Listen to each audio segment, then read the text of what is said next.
என்ன இருக்கிறீங்க? கடிதமாக இருக்கிறீங்க, புக்காக இருக்கிறீங்க. இப்ப நாங்க பார்க்கிறோம், மறுபடியும் கிறிஸ்துவ நம்மளை பார்க்கிற நேரம் பிறந்த அனுபவத்தை குறிக்கிறது. அவர் பார்க்கிற அந்த கடிதத்தை வாசிக்கிற பொழுது, ஒவ்வொரு நாட்களும் அந்த கடிதத்தை பார்க்கிற பொழுது, பாஸ்கர் தாஸை குறித்து அந்த கடிதத்தை பார்க்கிற பொழுது, பாஸ்கர் தாஸ் சரியாக அந்த கடிதத்திலே சரியாக எழுதப்பட்டபடி இருப்பாராக இருந்தால் மட்டும் அவராகவும் வாழ்ந்து கொண்டிருக்கிறார். ஆமென். நம்மளை தியானிக்க வேண்டிய நேரம். நாங்கள் கிறிஸ்து இப்ப நாங்க பார்க்கிற இரண்டாவது காரியம், கிறிஸ்துவின் வாசிக்கப்படுகின்ற மடலாக கடிதமாக நாங்கள் காணப்படுறோம். நம்முடைய கிராமத்தாக்கள் நம்மளை பார்த்து வாசிக்கிறார்கள் எப்படி? நம்முடைய குடும்பத்து உறவினர்கள் வாசிக்கிறார்கள் எப்படி? நம்முடைய சபை மக்கள் நம்மளை பார்த்து எப்படி வாசிக்கிறார்கள்? கொஞ்சம் யோசிங்கம்மா, கொஞ்சம் யோசிக்கலையா? நான் உங்களை துக்கப்படுத்துவதற்காக அழைக்கப்படலை, நான் உங்களை வேதனைப்படுத்துவதற்கு அழைக்கப்படல. நீங்கள் சத்தியத்திலே வேறுண்டப்பட்டவர்களால் ஆழமாக இறங்க வேண்டும் என்றபடினாலே வந்திருக்கின்றேன். ஆமென். நம்மளை பார்த்து ஒரு மனிதன் வாசிக்கப்படுகிற நேரம் கிறிஸ்துவின் நிறுவனம் உட்பட இருக்கிறது, கிறிஸ்துவின் வழிபடுதல் உட்பட இருக்கிறது, கிறிஸ்துவனுடைய சொந்தம் உட்பட இருக்கிறது என்று சொல்லி ஒருவர் புறையாதிகள் அந்த கடிதத்தை வாக்குற நேரம் கடிதத்தை வச்சிருக்கின்ற அப்பா எவ்வளவு வேதனைப்படுவார் சொல்லுங்க. சொல்லுங்க. எனக்கு உள்ளம் ஒரு மாற்றப்படுகிறதா இருக்கிறது. நம்மளை பார்த்து எவரும் குறை சொல்ல, குற்றம் சொல்ல, நம்மளை நடத்தினவரை மதியாமல் போக, நாமல் இந்த உலக ராஜ்யத்துக்குள் இருக்கின்ற தேவ ராஜ்யத்துக்குள் ஆளுகை செய்கின்ற மக்களாகிய நாங்கள் ஒருபோதும் நாங்கள் எப்பொழுது இந்த மடலுக்கு உண்மையாக இருக்க வேண்டும். யாருக்கு? கிறிஸ்துவின். சொல்லுங்க, கிறிஸ்துவின் என்ன இருக்கிறோம்? சொல்லுங்க. வாசிக்கப்படுகின்ற, அதாவது நான் சொன்னேன் மறுபடியும் பிறந்த தன்மை, அதோடு இன்னும் பார்த்தோம்னு அந்த விளக்கத்துக்கு உயிரில் உள்ள கடிதத்தை வாசிக்கிற தன்மை, இன்னும் பார்த்தோம் என்று சொன்னால் தேவனுக்குள்ளே நாங்கள் பணிகளிலே செயல்படுகின்ற நிறுவனங்களாக காணப்படுகின்றோம். ஹல்லேலூயா, ஹல்லேலூயா. எனவே தேவனுடைய ராஜ்யம் சந்தோஷப்படுவதற்காக, தேவனுடைய பரம சேனை சந்தோஷப்படுவதற்காக நாங்கள் இப்பொழுது பூர்வத்திலே எப்படி அவர் பரத்திலிருந்து அனுப்பின வார்த்தையை கேட்டு நாங்கள் சந்தோஷப்படுகிறோம் என்பதை அவர் முதலாவது சந்தோஷப்பட வேண்டும். நாங்கள் முதலாவது கொடுக்கிற சந்தோஷம் நமக்காக திரையில் கொடுத்த, நமக்காக பாடுபட்ட, நமக்காக அவர் எல்லா திட்டத்தையும் முடித்த தேவனுக்கு நாம் துதிய மகிமையெல்லாம் செலுத்துவதற்கு நாங்கள் இந்த உலகத்தில் இருந்து பிரிக்கப்பட்டு அழைக்கப்பட்டு கிறிஸ்துவின் ராஜ்யத்துக்குள்ளே இருக்கின்றோம். எத்தனை பேர் மனமுறையே நீங்கள் கிறிஸ்துவின் துணை அந்த ராஜ்யத்துக்குள்ளே ஒரு அங்கத்தவராக நீங்க இருக்கிறீங்க. அந்த அங்கத்தவராக நீங்க வழியத்தை படுறீங்க. இது உங்களுக்கு தெரிந்திருக்க வேண்டிய முக்கியமான ஒரு அவசியம். நீங்க எங்க இருந்தாலும் பிரச்சனை இல்லை, தேவ ராஜ்யம் உங்களோட கூட வருகிறது. அதாவது தேவனுடைய ஆளுகை, அதுதான் சொல்றேன், தேவனுடைய ஆளுகை உங்களோட கூட வருகிறது, தேவனுடைய குணாதிசயம் உங்களோட கூட வருகிறது. அதை பார்க்கிற ஜனங்கள் நம்மளை வாசிக்கிறார்கள். ஓ, இது ஒரு வித்தியாசமான ஒரு கடிதமாக இருக்கிறது, கொண்டு வாங்க பார்ப்போம், நீங்க உங்களுடைய வீட்டை வாங்கன்னு சொல்லக்கூடிய அளவுக்கு நாமல்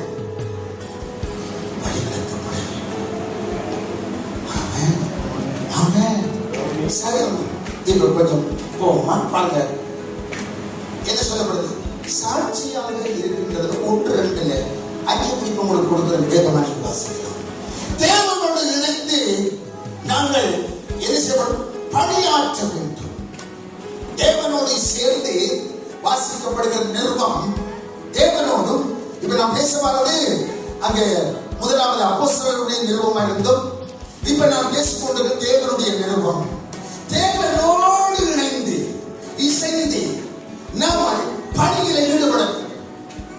பணி என்பது அது தேவனிடத்தில் இருந்து கொடுக்கப்பட்ட நமக்கு அதிகாரத்துக்குள்ளாக அடைந்திருக்கின்ற ஒரு வேலை திட்டம்.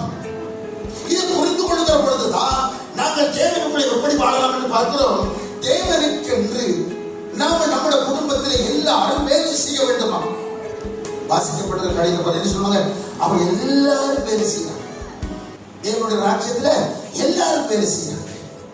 ஒருவர் கூட இல்லை, எல்லாரும் வேலை செய்யறாங்க. நான் போராஜில பார்த்து சட்ட சுற்றுப்பிள்ளைகள் வந்து பிந்தி கட்டுற ரூம்ல அவங்க ஒவ்வொரு விளக்கம் தூக்கிட்டு வந்தாங்க. சில 2 விளக்கம் தூக்கிட்டு வந்தாங்க. நான் அதை பார்த்தபோது சந்தோஷப்பட்டேன். என்ன சொன்னால் தேவனுடைய ராஜ்யம் கிரியை செய்கிற ராஜ்யம். அதை எவராலும் மட்டுப்படுத்த முடியாது, எவராலும் அதை தடை செய்ய முடியாது. அந்த ராஜ்யம் உங்களுக்குள்ளே இருக்கிறதை நாங்கள் அறிகிறோம். என்ன யோசிக்கிறீங்க? அப்படித்தான் பார்த்தோம். 21:17 லூக்காவுல அப்படியே வாசிங்க. சொல்லப்படுகிறதுக்கு ஏதுமிராது. இதோ தேவனுடைய ராஜ்யம் உங்களுக்குள்ளே இருக்கிறது. எத்தனை பேர் நம்புறீங்க? எத்தனை பேர் நம்புறீங்க? ஆளுகை உங்களுக்குள்ளே இருக்கிறது. ஆளுகை எப்படி நாம் ஆள வேண்டும் என்பதை குறித்து தேவன் நமக்கு தெளிவாக சொல்லியிருக்கிறார். வார்த்தையிலே இருந்து நமக்கு தெளிவாக சொல்லியிருக்கிறார். நாம இன்னொரு மருத்துவரிடத்தில் போய் மருந்தெடுக்க வேண்டிய அவசியம் அல்ல. அவரே யாத்திரை 26 பார்க்கிறபோது அவரே நமக்கு பரம வைத்தியராக இருக்கிறார். ஆமென். அவரே நமக்கு பரம வைத்தியராக இருக்கிறார். நீங்கள் சரியானதை பெற்றுக் கொள்கிற பொழுது உங்களுடைய தேவன் பெரிய காரியத்தை செய்வதற்கு அவர் உங்களுக்கு எங்களுக்கு உண்மை உள்ளவராக இருக்கிறார். ஹல்லேலூயா. இரண்டாவது காரியம், இந்த கிரியை செய்யறதை பற்றி பார்க்கிறோம். கால தாமதம் இல்லாமல் நாங்கள் வேலை செய்ய வேண்டும். வாசிக்கப்படுகிற புத்தகம் நாங்கள் கால தாமதம் சாட்டு போக்க சொல்லக்கூடாது. சாட்டு போக்க சொல்லி தேவனுடைய வேலையில் ஈடுபடக்கூடாது. அது ஒரு வேலை இருக்கு, இங்க ஒரு வேலைக்கு அதை நான் அப்படி செய்து இப்படி செய்து எனக்கு நேரம் கிடையாது, இன்னொரு பார்ப்போம், அப்படி ஒரு பார்ப்போம். வேதம் சொல்லுகிறது, வாசிக்கப்படுகிற கடிதம் அனுதினமும் நமக்கு கொடுக்கப்பட்ட கடிதம். அனுதினமும் நாங்கள் வாசிக்கப்படுகின்றோம். அந்த வாசிக்கப்படுகிறது பார்க்கிறோம். எப்படி கால தாமதம் நாங்கள் நான் பேசுறது வசனத்தோட போய் கொண்டிருக்கிறது, கேட்ட வசனம் கொடுக்கிறது. ஆகவே ஒவ்வொரு நேரங்களிலும் காலங்களிலும் கால தாமதம் இல்லாமல் நீங்கள் கிறிஸ்துவுக்கு வேலைக்கு வழியாளராக இருக்கிறீர்கள். ஒரு வசனம் இதை ஞாபகத்தோடு அப்படிதான் சொல்லுங்க. 3:9 தமிழ் வாசிங்க. தமிழ் வாசிங்க. நாங்கள் தேவனுக்கு உடன் வேலைக்காரர்களும் நீங்கள் தேவனுடைய பண்ணையுமாய் இருக்கிறீங்க. பாத்தீங்களா? தேவனுக்கு நீங்க வேலை செய்ய வேண்டும். காலதாமதம் சொல்லக்கூடாது. திருமணம் முடித்த பிறகு, அரசாங்கத்தில் பேசுகிற பென்ஷன் கிடைத்த பிறகு, ஓய்வு பெற்ற பிறகு, எனக்கு பிள்ளைகளுக்கு வீட்டை கட்டித்து வந்த பிறகு, எனக்கு அநேக அலுவல்கள் இருக்கிறது, அதெல்லாம் செய்து முடித்து வந்த பிற்பாடு இல்லை, ஏதோ அப்படி சொல்லல. நீங்கள் அந்தந்த நேரத்துக்குள்ள எல்லா வேலையும் செய்து தேவனுடைய ராஜ்யத்திற்கென்றும் நீங்கள் வேலை செய்கின்ற உடன் வேலைக்காரர்களால் நீங்கள் தேவனுடைய ராஜ்யத்துக்குள்ளே அமர்த்தப்பட்டிருக்கிறீர்கள். என்ன யோசிக்கிறீங்க? நீங்கள் உடன் வேலைக்காரர்கள் இல்லையா? உடன் வேலைக்காரர்கள் இல்லையா? அப்ப நாங்கள் சொல்லித்தட்டிக்க வேலை செய்ய வேண்டும் என்றல்ல, நம்ம மீது ஒரு கடமை இருக்கு இல்லையா? அந்த கடமை என்ன சொல்லுது? கால தாமதம் கூடாமல் நமக்கு கொடுக்கப்பட்ட இடத்திலே, நம்முடைய திருச்சபையிலே ஏதாவது ஊழியத்தை நாமல் தேவனுடைய வார்த்தை மகிமைப்பட, அவருடைய நாமம் மகிமைப்பட இந்த உலகம் முழுவதிலும் நாங்கள் ஏதாவது வேலை ஒன்றை கிராமங்களிலும் பட்டணங்களிலும் திருச்சபைகளிலும் தேவனுடைய வார்த்தையை குறித்து நாங்கள் ஊழியம் செய்வதற்கு நாங்கள் அழைக்கப்பட்டிருக்கிறோம். அருமையான மகன், நாங்கள் பேர் மறந்து போனேன்,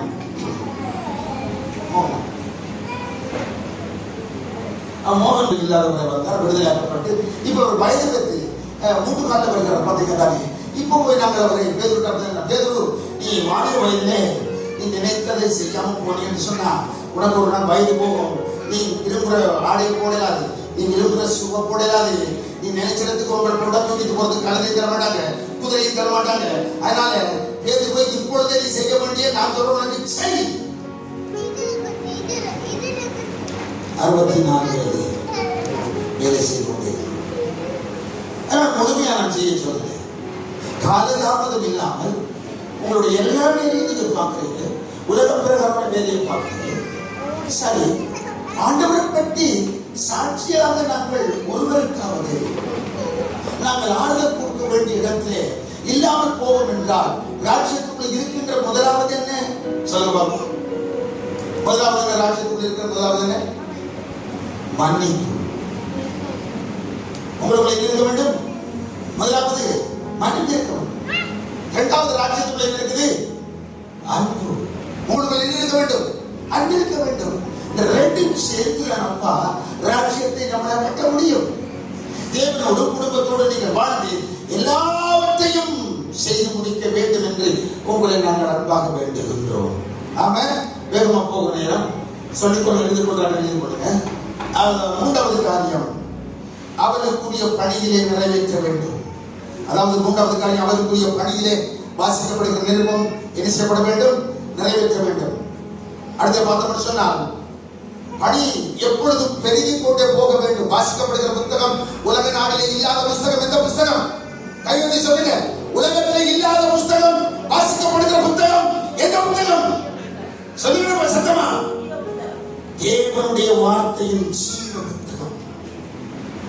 நாங்கள் ஒவ்வொரு நாட்களிலும் அந்த ஊழியம் பெருகுவதற்கு ஒவ்வொரு நாட்களில் நாங்கள் ஜெபிக்கிறவர்கள் மட்டுமல்ல, வேலை செய்கிறவர்களாகவும் காணப்பட வேண்டும். அவரவர் வாழ்வில் பணியில் கவனம் இருக்க வேண்டும். எதாவது காரியம், நாலாவது காரியம், அஞ்சாவது காரியம் முடிச்சு பாருங்க. அவரவர்கள் வாழ்வின் பணியிலே கவனமாக இருக்க வேண்டும். இதுதான் வாசிக்கப்படுகிற புத்தகம். உங்கள் வாழ்க்கையில் கவனம் இருக்க வேண்டும். மனைவி இருக்கிறவர்கள், குடும்பம் இருக்கிறவர்கள் மனைவியையும் பிள்ளையையும் கவனித்து தான் ஊழியம் செய்ய வேண்டும். தாய்ப்போடு இருக்கிறவர்கள் தாய் தகப்பனை கவனித்து தான் ஊழியம் செய்ய வேண்டும். கேட்டால் நாங்கள் திருப்பணியில் ஈடுபடுகிற நேரம், நாங்கள் அங்கே இருந்து வருகிற நேரம், நம்முடைய வீட்டிலே ஒரு ஆகாரம் இல்லை என்றால் குடும்பத்தில் சண்டை வரும், குடும்பத்தில் பிரச்சனை வரும். தேவ ராஜ்யம் கலகத்துக்குரிய ராஜ்யம் அல்ல. அந்த ராஜ்யம் அப்படிப்பட்ட ராஜ்யம், தேவனுடைய வார்த்தை இருக்கிற ராஜ்யம் அப்படிப்பட்ட ராஜ்யம்.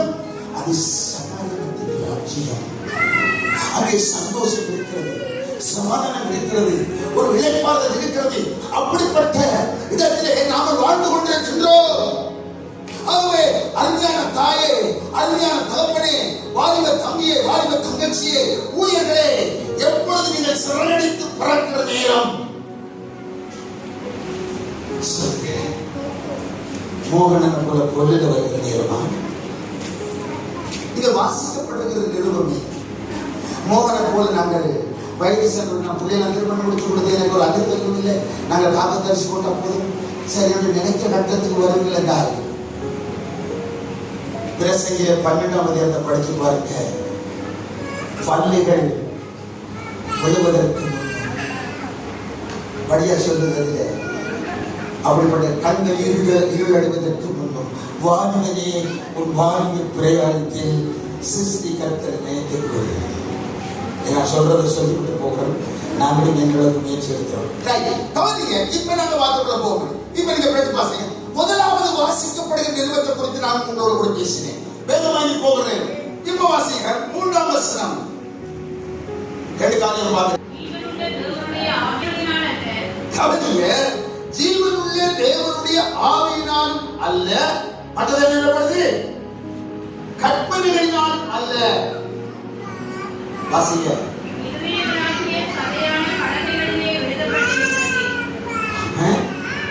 பிரமாணத்தை நாங்க சொல்லப்படுது. அதை நான் எழுது இந்த வசனத்துல 5 குறிப்பிட்டு சொன்னேன் இல்லையா? 5 குறிப்பிட்டு ஒரு குறிப்பிட்ட பிரமாணம், அதை குறித்து நான் எழுதல. அந்த இடத்துல பாருங்க, பிரமாணம் அந்த காலத்தில் எழுதப்பட்டது. எடுத்துக்கொள்ளும் ஆவி என்ன செய்யும்? உயிர்ப்பிக்கும். இன்றைக்கு நாங்கள் உயிர்ப்பிக்கின்ற ஆவியோடு கூட இருக்கின்றோம். உயிர்ப்பிக்கப்படுகிற வாய்ப்போடு கூட நாங்கள் காணப்படுகின்றோம். ஆமென். அதுவே அன்பான தேவ பிள்ளையே, இந்த நேரத்தில் நாங்கள் பார்க்கிற காலத்தை கொஞ்சம் சிந்திங்க. இப்படிப்பட்ட காரியத்தினாலே எழுதப்படாமல் எழுதப்பட்டதெல்லாம் அது அழிந்து போகும் என்பதை காட்டுகிறது. அது எப்படிப்பட்ட இடத்திலே எழுதப்படுவதற்கு தேவன் விரும்புகிறார். வாசிங்க.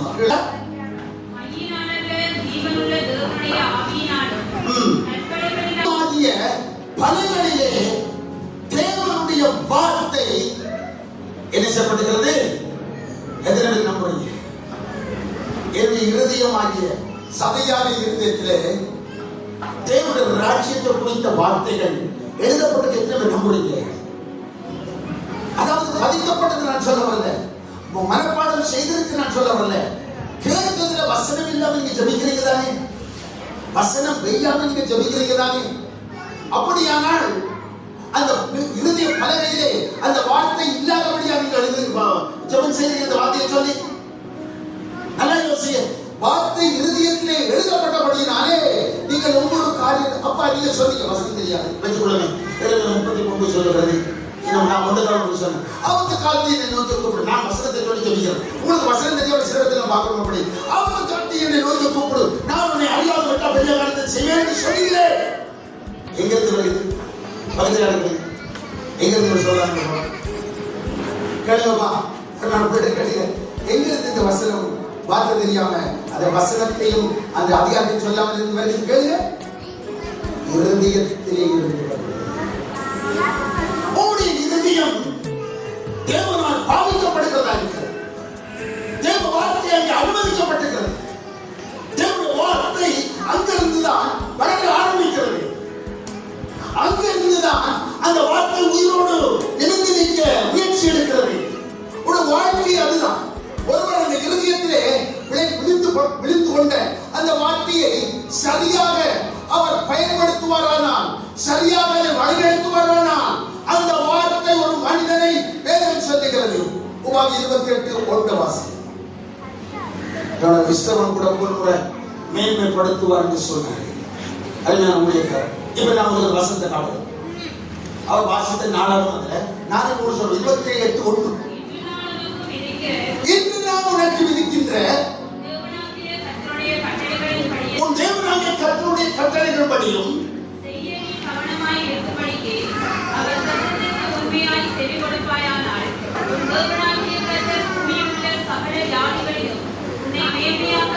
உன்னை மேன்மையாக வைப்பார். எப்படிப்பட்டவர் வைப்பாரு? கவனிங்க. தேவன் போய் சொல்றாரா? அப்படி தேவன் போய் சொல்றாரா? 19 2 பார்க்கிறோம். போய் சொல்ல தேவன் ஒரு மனிதன் மனம் வாழ்வதற்கு அவர் சொல்லி செய்யாது இருப்பாரா? நாம் ஆவிக்குரிய காரியத்திலே தலையாக மாற வேண்டும். உலக பிரகார காரியம் நாங்கள் ஆவிக்குரிய காரியத்திலே தலையாக மாறிக்கொண்டு போகிற நேரம் தேவன் எதை சொல்லுபடி முதலாவது தேவனுடைய ராஜ்யத்தை, அதாவது தேவனுடைய வாழ்க்கையையும் அதனுடைய நீதியையும் தேடுங்கள். உலக காரியம் அப்பொழுதெல்லாம் உங்களுக்கு என்ன செய்ய சொல்லுங்க கொடுக்கப்படும். அதை வச்சு கொள்வார் சொல்லுது. நாம செய்ய வேண்டியவர்களை செய்யாமல் போகிறபடினாலே நாம மற்ற இடங்களிலே தாழ்த்தப்பட்டவர்களாய் காட்சியளிக்கின்றோம். மற்ற இடங்களில் நம்முடைய உதாசீனம் பண்ணுகிறவர்களாய் காணப்படுகின்றோம். கவனிங்க. நாம் ரட்சிக்கப்பட முன்பதாக நம்முடைய இருதயம் இப்படித்தான் இருந்தது. கவனிங்க கொஞ்சம். தேவன் அறிய முன்பதாக அந்த இருதயத்திலே பல காரியங்கள் இருந்தது, பல இதுகள் இருந்தது. இப்படி விழுந்து போகிற ராஜ்யத்தில் இருதயமாக காணப்பட்டது. அதில் பலவிதமான இறை வணக்கங்கள் எழுதப்பட்டிருந்தது.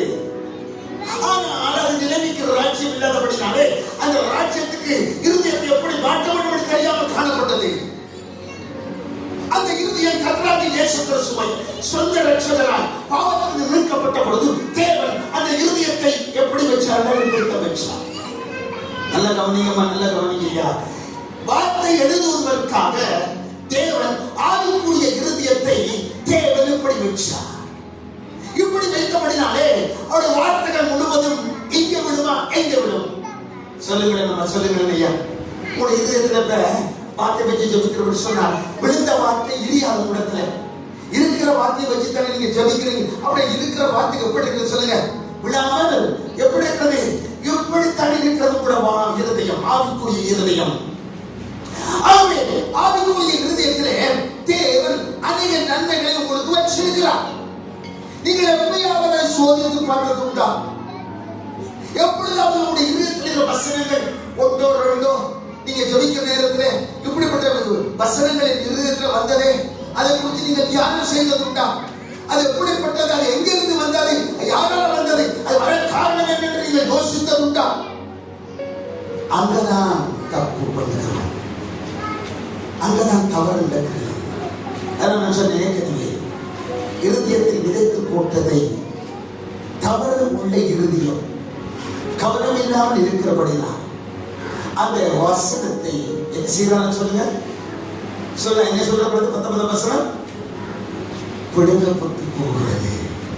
பிடுங்கப்பட்டு போனால் ஞாபகம் இருக்கும், ஆனால் அங்கே அற்புதம் இல்லை. கொஞ்சம் கவனிங்க. அனைவரும் பேருடைய வாழ்க்கையிலே அற்புதம் நடக்காதற்கு காரணம் இருக்கிறது. வாசமான அற்புதம் நடக்க வேண்டும் என்று எழுதப்படவில்லை. விசுவாசிக்கின்றவர்களால் நடக்கும் அடையாளங்கள் யாவன. நாமத்தினால் ஒரு வார்த்தையினாலே பிசாசுகளை துரத்துவீர்கள்.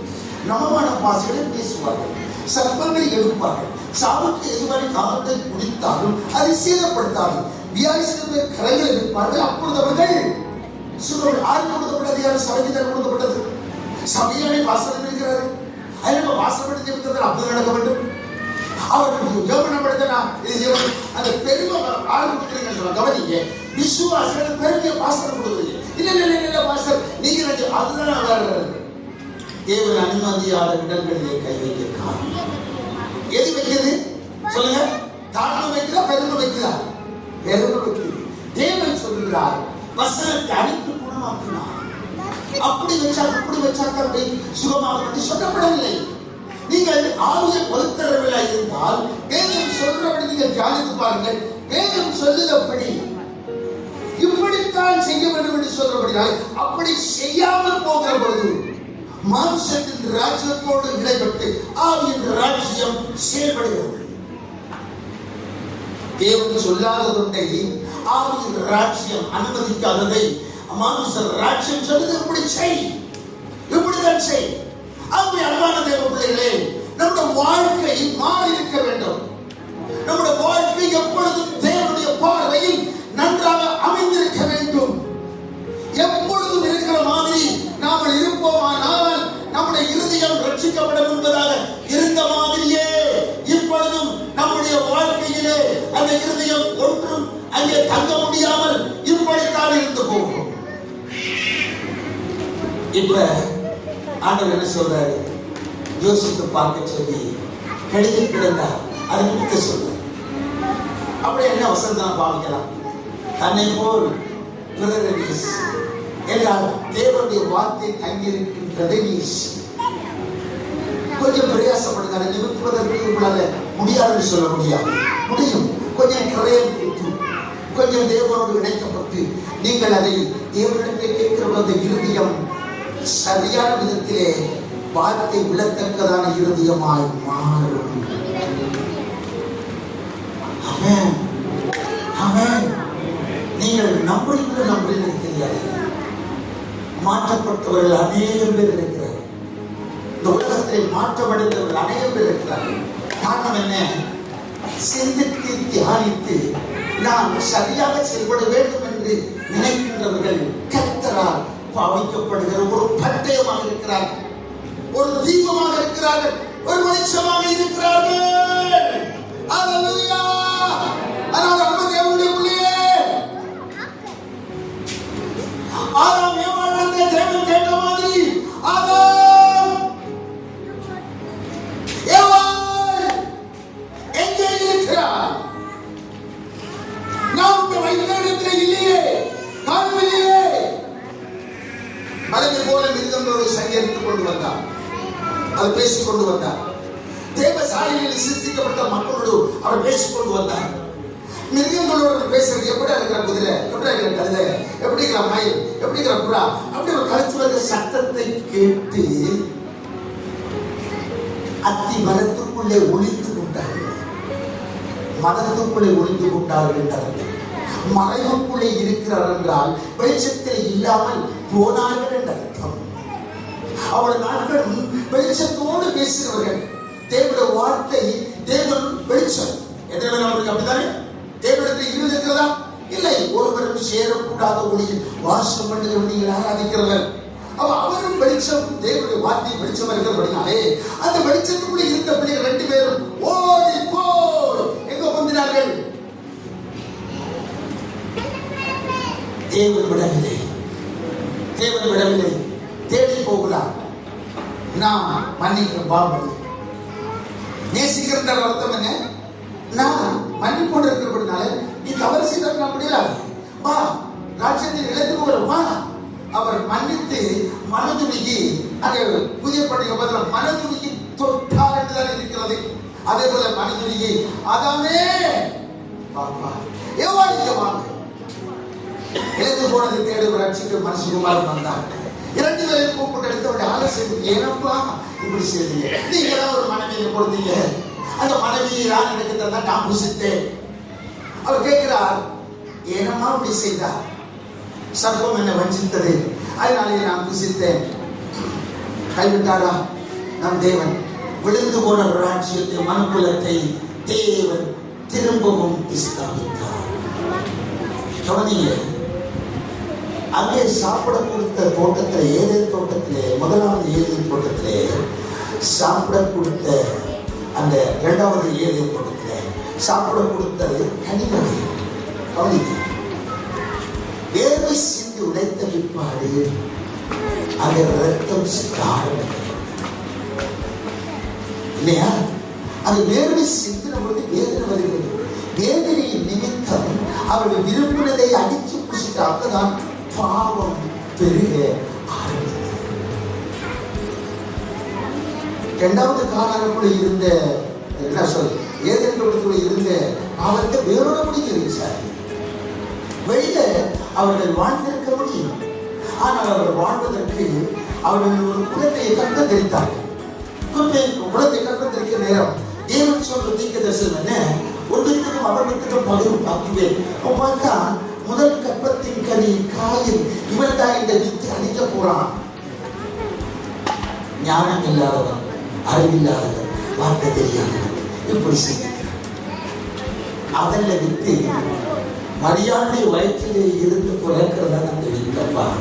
அங்கே பேசப்பட்ட தீர்க்க தரிசனம் சாத்தானை சொன்னார், உன்னுடைய பரம்பரையா வருகின்ற பிழையான போதனைக்கும் பிழையான வழிபடுக்கும் சரியான வழியை கொடுப்பதற்கு, சரியான திட்டத்தை கொடுப்பதற்கு உன்னுடைய குமாரன் அங்கே ஒரு கற்பத்துக்குள்ளே வருவார். அப்பொழுது தலை சிலுவையிலே நசிக்கப்பட்டது. சர்வ 2ஆக போனோம். கிறிஸ்துக்கு முன், கிறிஸ்துக்கு பின்.